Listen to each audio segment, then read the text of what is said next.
Hello, I'm Susan Wilson.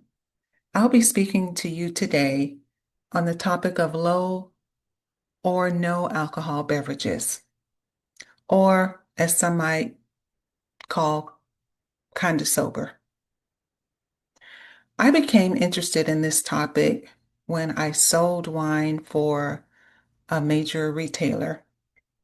Every now and then, I would get a customer who was looking for something festive, something celebratory, but without alcohol. At that time, there wasn't a lot to choose from, and honestly, the products we had weren't very good. That was 5 years ago, but now the landscape is totally different. You can find no alcohol or low alcohol beverages in many places, in grocery stores, in wine shops, even places like Home Goods. There are also specialty shops that only sell beverages that don't contain alcohol. In this presentation, we'll discuss what's behind this change in the beverage movement and in the beverage industry, and we'll discuss reasons why you should care as a consumer or beverage maker, or you might be interested in learning how alcohol is removed and if it can't be removed. And we'll also talk about ways to enjoy these kinds of beverages.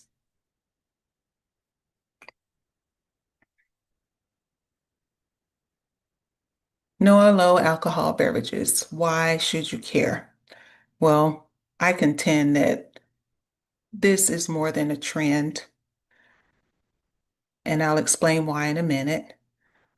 There are more opportunities for sales, more options for entertaining and socializing, and they also offer more creative options if you're in the beverage crafting space.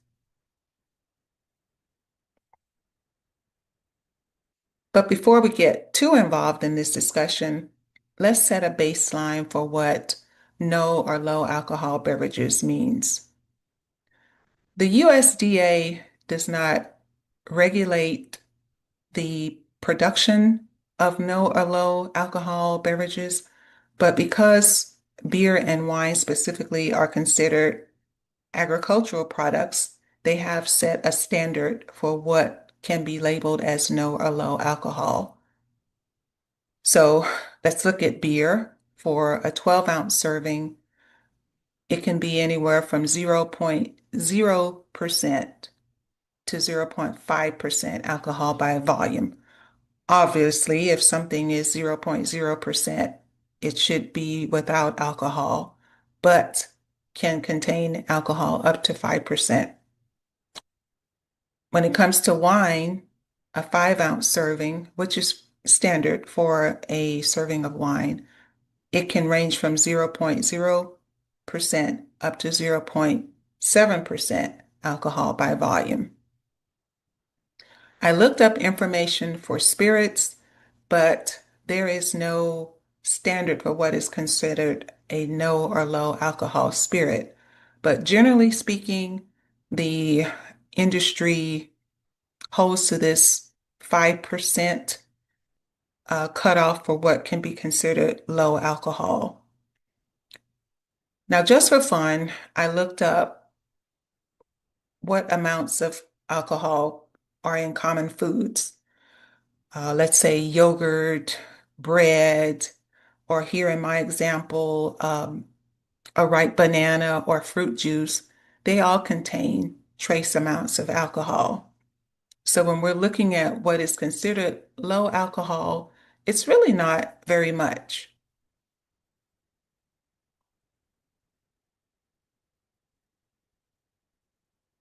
Now, here are some labeling terms you may see when you are looking at these products. You might see the word dealcoholized. You might see alcohol removed, alcohol free. The percentage might be on the bottle where You might see 0.0% alcohol by volume. You might see the term low alcohol or even non-alcoholic. I do want to point out that if you see something that says de-alcoholized, alcohol removed, or alcohol free, those terms indicate that there is no detectable alcohol in the product. I also believe that because it's not detectable, it doesn't mean that it's not there. It might just be a trace amount. But if you are a person who thinks that they don't want to consume any alcohol whatsoever, I would suggest that you reach out to the producer of the product you're considering and find out how they remove alcohol and if they can guarantee that there is no detectable alcohol in that product.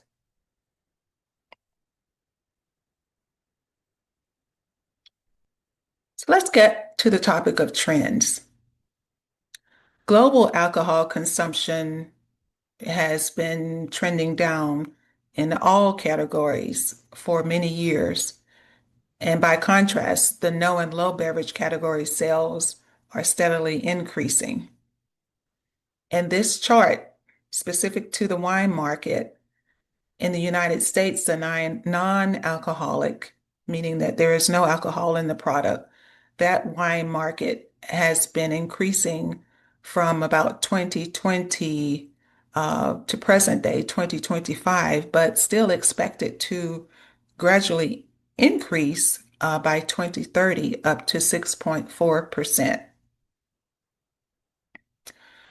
So this is one reason why I believe this is not going away. It's not a trend.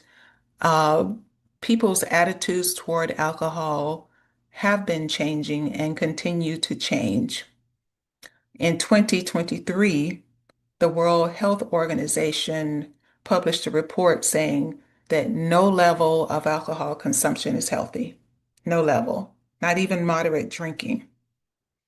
And they cited cancer as being a significant result of alcohol consumption.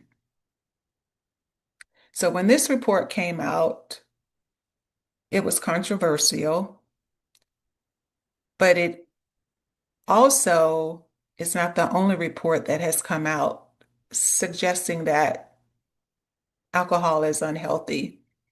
Even here in the US, there are studies and discussions going on where people are taking sides saying that you should not drink. It's not healthy. We need to revisit what the standard for alcohol consumption is.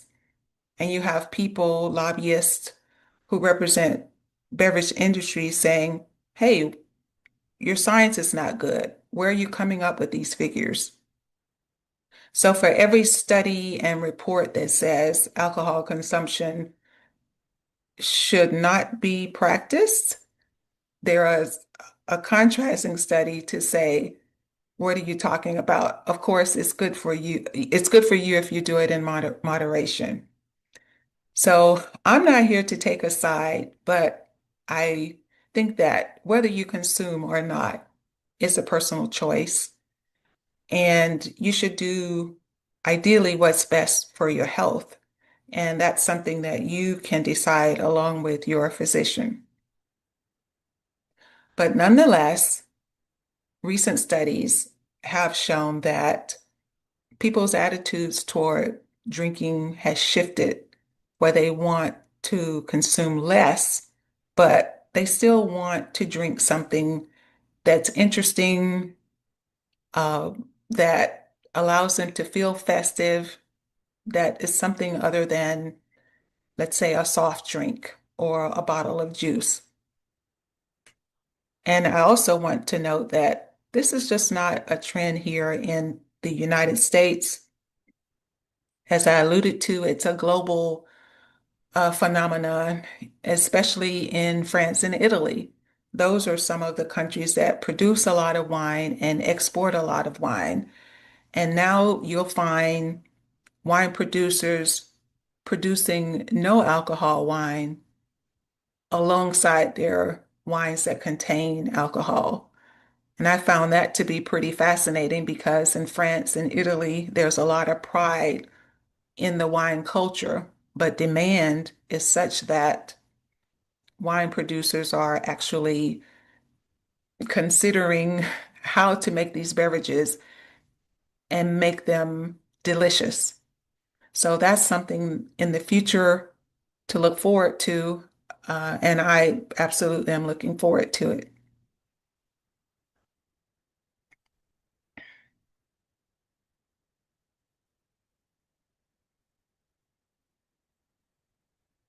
So here's another quote, a quote.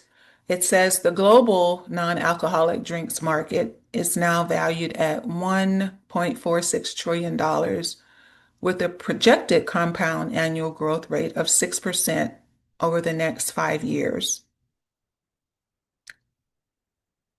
It suggested that bars and restaurants that fail to adapt risk falling behind, not just in customer experience, but in profitability and relevance. And this is from a US-based marketing and research company. Uh, Again, for me, it's evidence that the no and low alcohol beverage movement is more than a trend. Furthermore, as I said, there's a study for just about everything, whatever side of the aisle you fall on when it comes to drinking alcohol or not drinking alcohol or what kind you should drink. But I found this study that from 2023, this alcohol beverage technology data and an analytics firm suggested that beer dominates no alcohol sales in the US. And although other no alcohol segments are expected to expand more quickly in the next 4 years, and that was from 2023, they were projecting this, beer will register the greatest total volume growth. And that's good news if you're someone who crafts beer or sells beer, because it further indicates that it's a product that will not necessarily go away. And it's also an additional revenue stream. It's not suggesting that people will stop buying products that contain alcohol, but for consumers who are looking for something different, it's an opportunity to create products and sell products.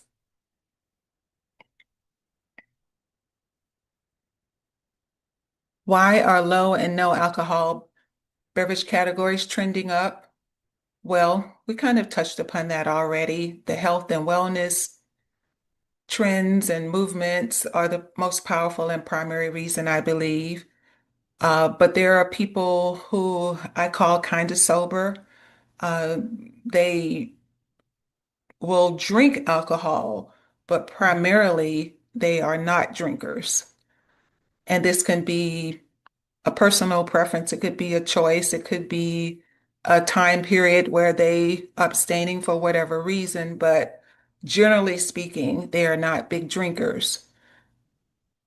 So if they're in that space where they are not drinking, there are no alcohol beverages available as well as low alcohol beverages. I think the products are a lot better. As I mentioned earlier, when I was selling wine, there was hardly anything available to offer customers, either in beer or wine. And at that time, there may have been one or two spirits available, no alcohol spirits available. But now the products are better. There's a lot more available. They're easy to find, and it's socially acceptable to have these products. In fact, there are even places in mostly major cities where they have sober bars. You can go and have all kinds of cocktails and drinks that don't contain alcohol.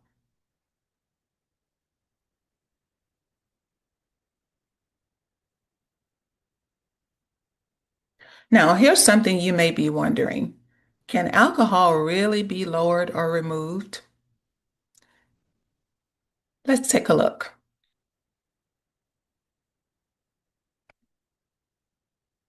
The answer is yes. And there are two methods. One of those is controlling the amount of alcohol in a product by adjusting the fermentation. As you know, beer and wine and spirits are products that begin with some type of fermentation. So to lower the alcohol, you can adjust the fermentation. And you probably already know how fermentation works, where alcohol and yeast interact and they give off a byproduct of carbon dioxide and alcohol. So I'm going to show you this video which explains how alcohol can be adjusted in the fermentation process. So this is before the product is finished. This is during the process of making the, in this example, beer.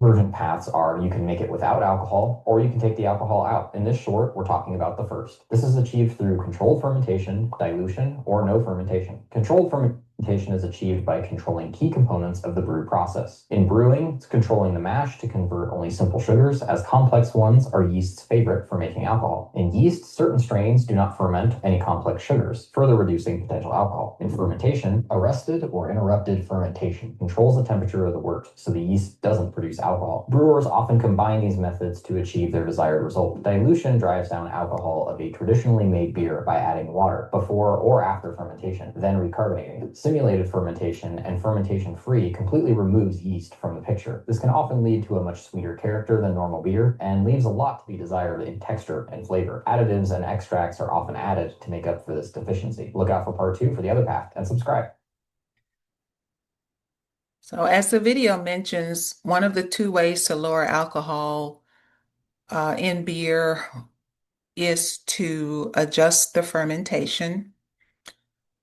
In beer making, yeast typically interacts with a malted grain, and there are strains of yeast that are maltose free or maltose negative.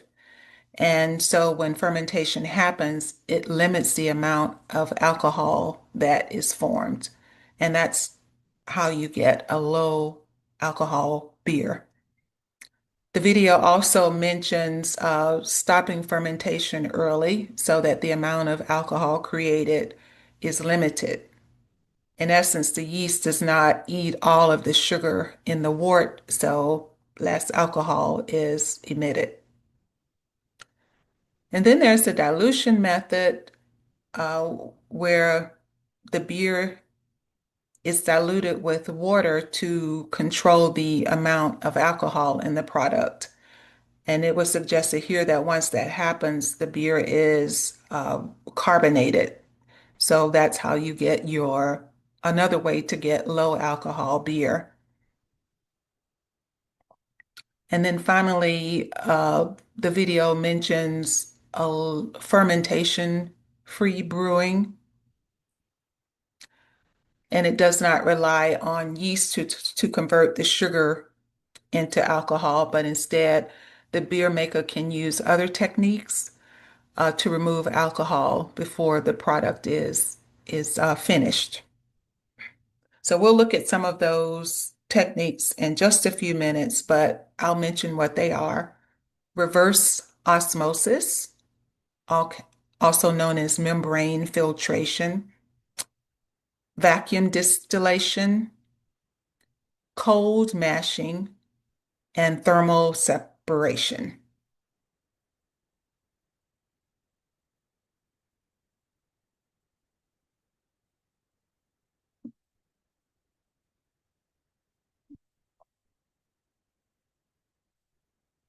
In the previous slide, we saw methods for lowering the alcohol by adjusting the fermentation before the product is finished.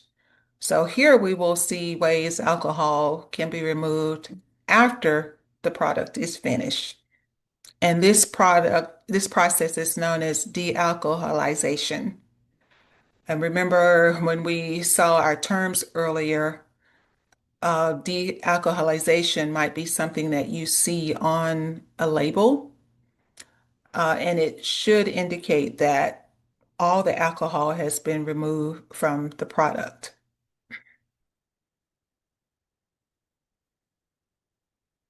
Divergent paths are you can make it without alcohol or you can take the alcohol out. In this short, we're talking about the second, which is called dealcoholization. This is achieved through distillation or filtration. Both processes separate the beer into three components: water, alcohol, and aroma and flavor compounds. After the alcohol is removed, the other two need to be reconstituted. Steam distillation heats the beer to boil off alcohol, as its boiling point is lower than water. It can also boil off those compounds, negatively affecting the beer's flavor. Vacuum distillation is the same, but at low pressure, so those delicate compounds are preserved. Water vapor and gas stripping are more of the same. It uses water vapor, or a gas like nitrogen, passing through the beer to pull away alcohol. Membrane filtration and reverse osmosis force the beer through a membrane for separation. This is often used in combination with steam distillation to separate the water and alcohol. These methods use very expensive equipment and are more complex than the other path, but tend to result in a better finished product. And now that we're finished here, why not subscribe? Okay, so you saw two methods for removing alcohol. One was by distillation and the other by filtration. There are several ways you can distill liquid and different methods of filtration. However, the end goals are the same, and that is to remove something unwanted, in this case, alcohol. So in distillation, remember the alcohol is removed by separating the wine or beer into three components: water, alcohol, and aroma and flavor compounds. After the alcohol is removed, then those flavor and aroma compounds are mixed back into the liquid. So that results in an alcohol-free product. The other methods the video mentioned, membrane filtration, is also known as reverse osmosis. Alcohol is removed by passing through a semi-permeable membrane. One way I think of membrane filtration is perhaps you have a colander or a sieve. Let's say you're rinsing rice and you put it in your sieve and you pour the water over the rice, and the water goes through the mesh in the sieve, but the rice remains in the basket of the sieve. So when I think of membrane filtration, I think of something passing through a membrane to get rid of what is not wanted, and in this instance, alcohol. It's much fancier than what I've explained, but in order to understand the concept, I think of using a kitchen tool. So, as mentioned in the video, the equipment to carry out these processes can be expensive and use a lot of water. It's not something that most home brewers do, but it's very common to see them done on a commercial scale.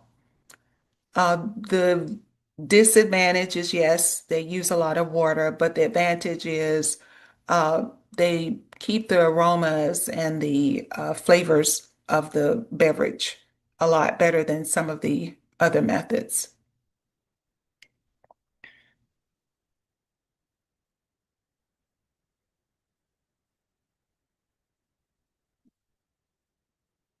So when we think about wine, how is alcohol removed from wine?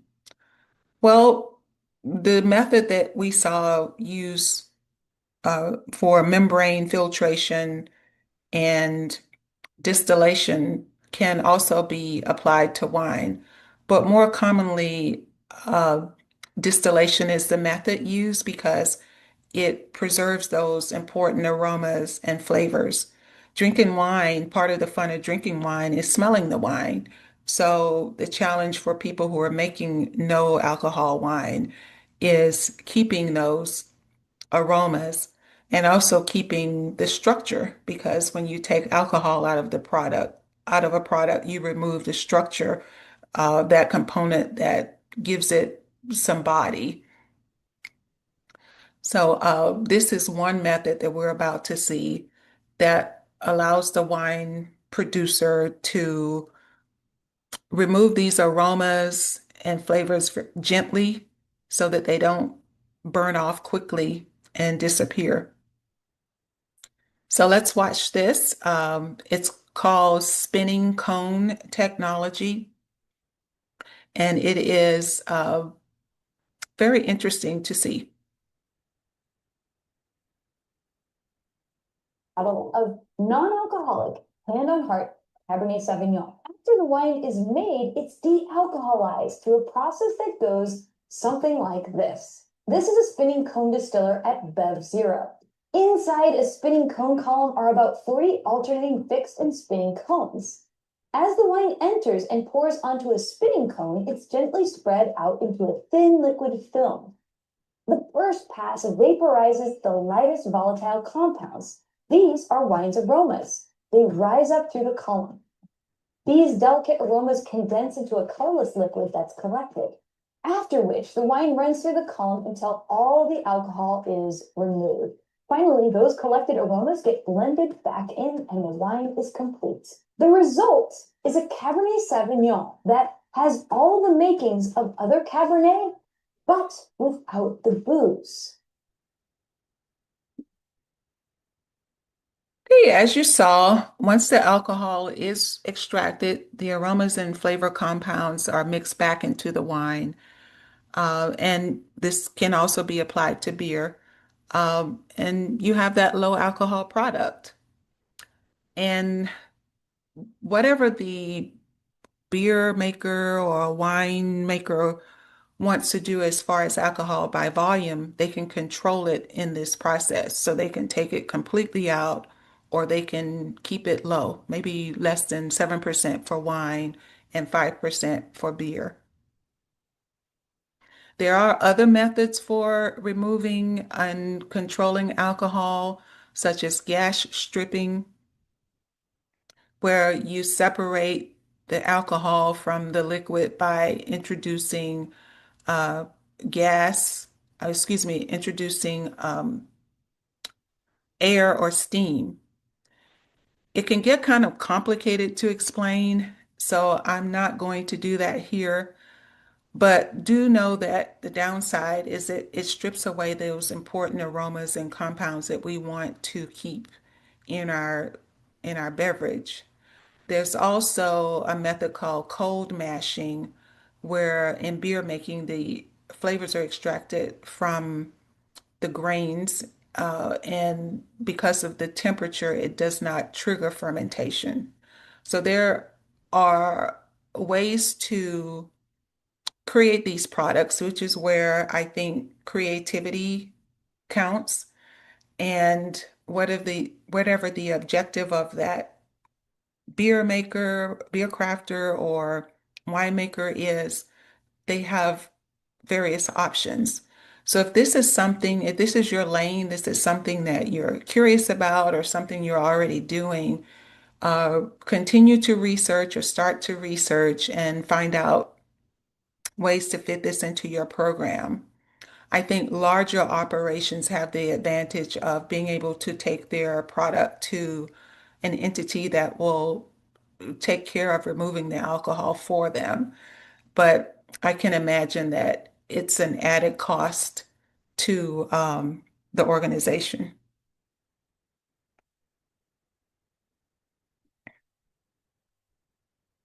Now, there are multiple types of low or no alcohol beverages, uh, and you can fit them into your lifestyle at any time or in any form. There are functional beverages, of course, beer, wine, and spirits, ciders, aperitivos, cocktails and mocktails, uh, and even seltzers. Now, we're not going to discuss each one, but I would like to highlight some advantages and disadvantages in this beverage category. This is something that I've noticed and I thought it would be interesting to point out. As an advantage, these types of products are usually lower in calorie. So they can fit into that healthy lifestyle that people are seeking. You can usually find them gluten-free, organic, or vegan. Typically, especially when it comes to wine, there's less sugar. One reason is that grapes contain sugar, and different types of grapes contain different amounts of sugar. So if you remember that slide earlier where it gave up to 0.7% for wine to be considered low alcohol, it's because of the variation in grapes and how some can contain more sugar than other, thereby emitting more alcohol. But that's not what we're going to get too deep into right now. But do know that one advantage if you're drinking low alcohol or no alcohol wine is that you're consuming less sugar. Another advantage I see is that this beverage category offers so much flexibility and it can adapt to whatever your situation or lifestyle is. For instance, I went to an event and afterwards we socialized at a restaurant. I was my own driver and I knew that I should not drink, even though people around me were ordering delicious looking cocktails. So on this restaurant menu, there was a category for no alcohol cocktails. And I ordered one, and it was just so refreshing and lovely. I felt celebratory, I felt included, uh, and I have not forgotten how that made me feel, that I could still choose when to have alcohol and not have alcohol and not feel as if I were losing out on something. What I would consider a disadvantage to this beverage category is that it's not necessarily a healthy product. It does not have they do not have high nutritional impact. It's not going to be as impactful as a glass of orange juice or um, an apple. And we know this if you are a person who drinks alcohol or drinks in this space, that they are not health products. But I'll show you why am I have the opinion that they are not healthy and you have to be careful. But let's continue with the disadvantages before I go to that point. You can consume more calories in this low or no alcohol beverage space because a lot of times the producer will add sugar, especially in cocktails. And sugar can be in the form of pure sugar or it can be in the form of juice. Juice, as you know, is high in sugar. So that's something that I have observed. Even though it might be considered low calorie, it's still going to be high in sugar. But as I said, that's really in the cocktail space. Cost can equal or exceed conventional alcohol beverages. So you might think, hey, there's no alcohol, so it should cost less. That's not necessarily true. And as you have seen, producing these beverages is not necessarily going to be inexpensive. So it would stand to reason that you're going to have to pay for this experience of drinking no alcohol or low alcohol because something has to be done to remove it. Another disadvantage is that taste and texture will not be the same as beverages with alcohol. So you can't necessarily expect to have a glass of Prosecco with alcohol and a glass of Prosecco without alcohol and think that they will have the same taste. No, as I stated earlier, alcohol contributes to the body and mouthfeel of beer and alcohol. So taking it out, you will miss it. But as far as flavors, you can still enjoy it.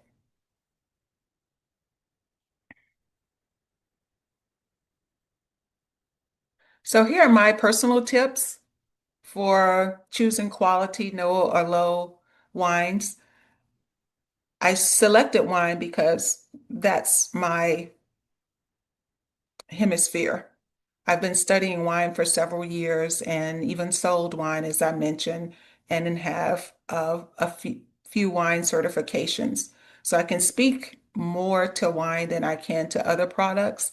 But I think some of the principles I'm going to suggest will go across any beverage category. So if you're looking for quality, low or no alcohol wines, look for wine shops that carry those products.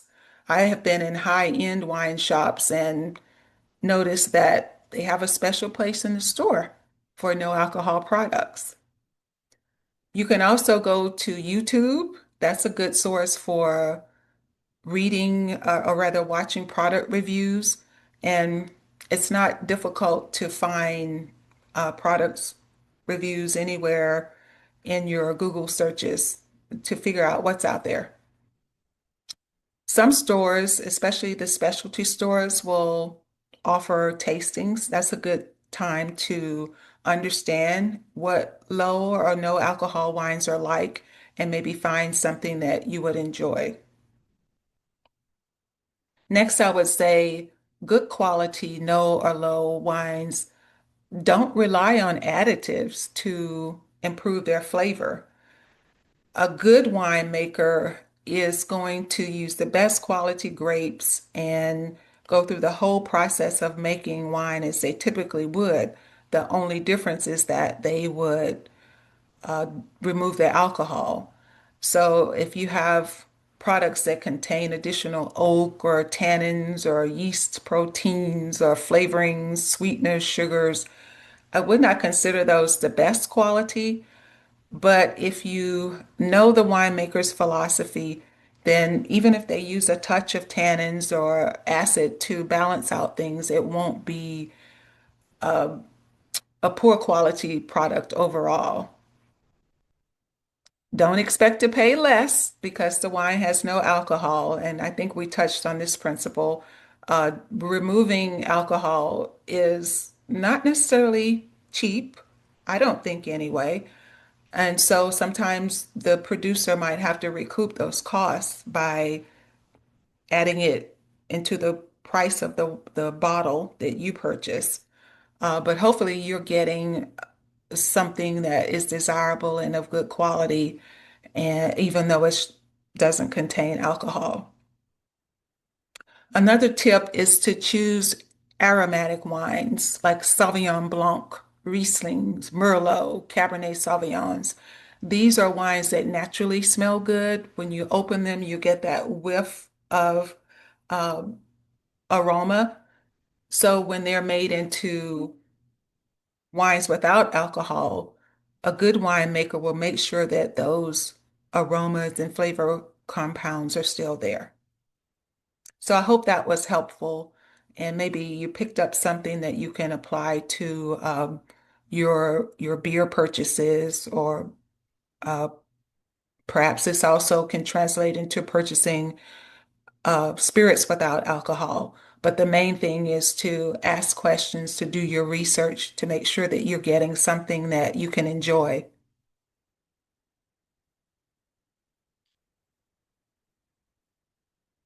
I just wanted to revisit the idea of calories and sugar in these products. So what I have here are examples of two canned products. The one on the left is considered to be an agave cocktail. It's 250 milliliters, which is about 8.45 ounces. If you look at the sugar content, if I can grab my pointer just a second.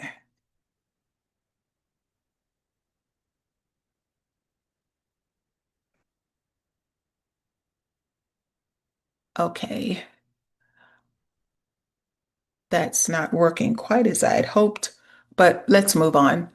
The total carbohydrate column, if you can see on the red label, just toward the bottom, beneath that, there's total sugars, and that is 12 grams. But beneath that, it says 11 grams of added sugars. So that is equivalent of mm,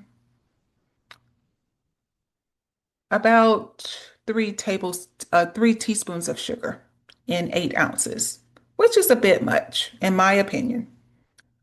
On the other hand, you have on the right, the blue label, the calories are low, 45.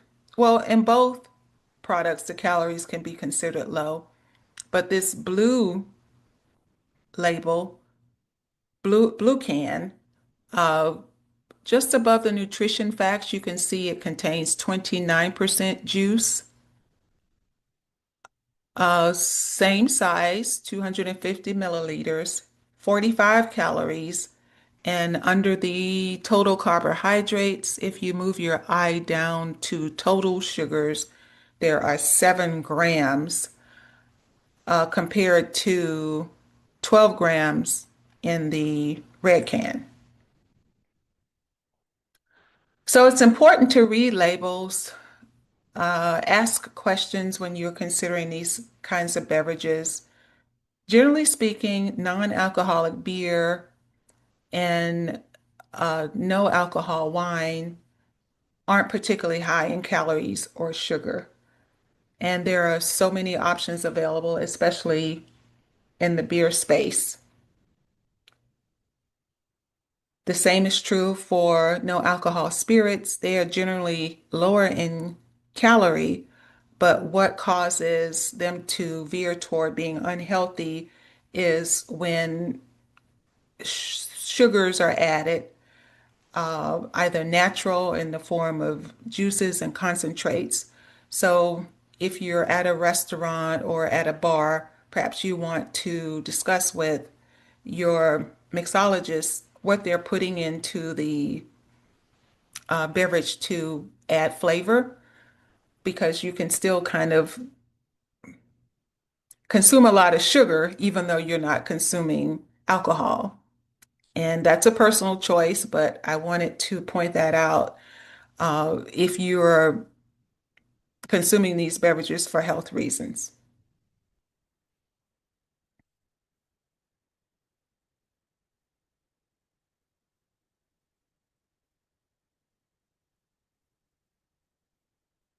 Here are some examples and options in the no alcohol and low alcohol space.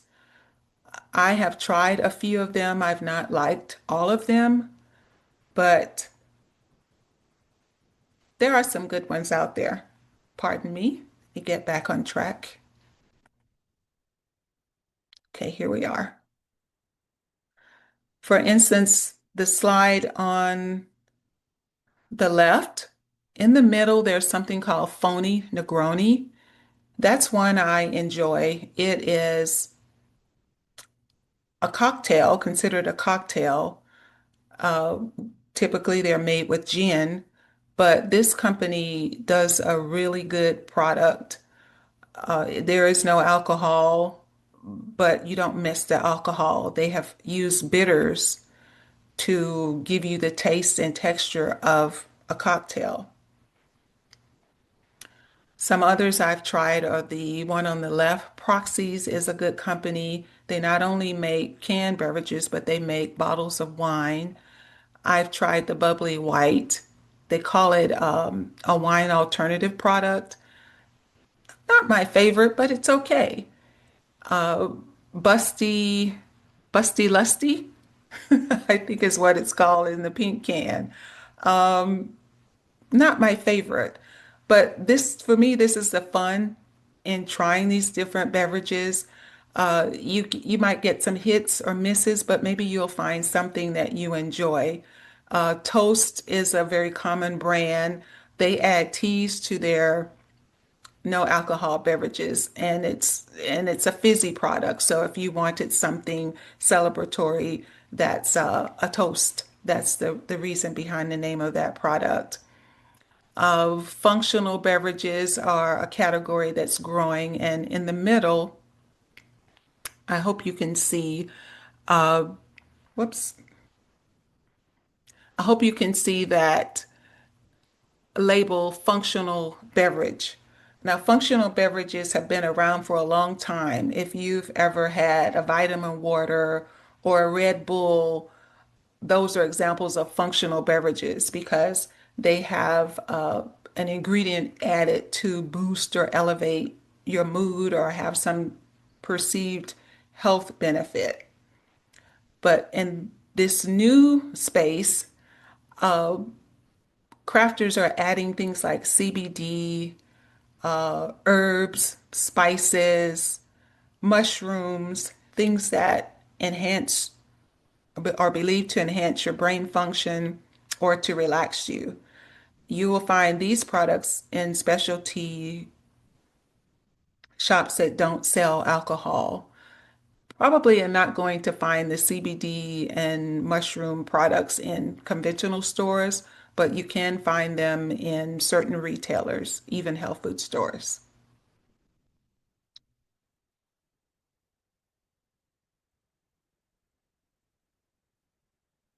Now we're at the end of my presentation.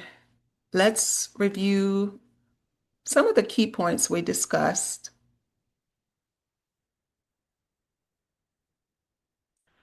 Low and no alcohol beverages are not just a niche trend. I've shown that they are pretty much here to stay. The studies show the market is exponentially growing. There's a lot of opportunity for increased revenue, especially if you're a beverage crafter or a retailer. I think you can become so creative with these styles of beverages, especially in the functional category, because you can add herbs and roots and spices and all kinds of things. You can make them sparkling, you can make them still, you can use fruit. There's so much you can do, and I'm excited to see what people in the industry will be doing to make these products even more common and even more enjoyable. We learned that there are various methods to reduce or eliminate alcohol from beverages. Some are best suited for commercial production because of the expense involved, but others can fit the home brewer or beverage maker.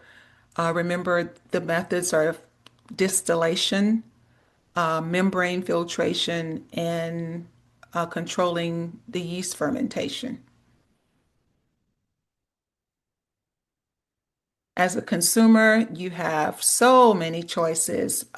If you're abstaining from alcohol or need to adjust your consumption for whatever the reason might be, you can be sure to find something that you like.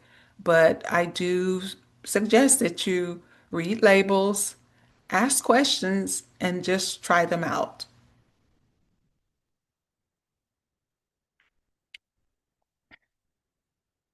I hope you have enjoyed my presentation and learned something.